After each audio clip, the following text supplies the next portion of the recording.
You ask Tiger to solve. This deals with linear equations with one unknown.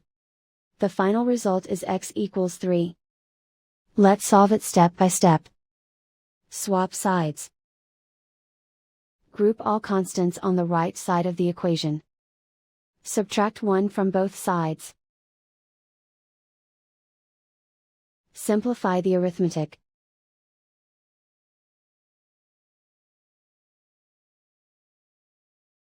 Isolate the x. Divide both sides by 3.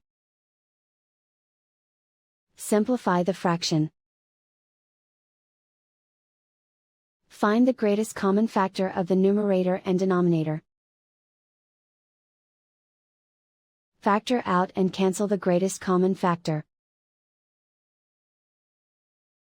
And so the final result is x equals 3.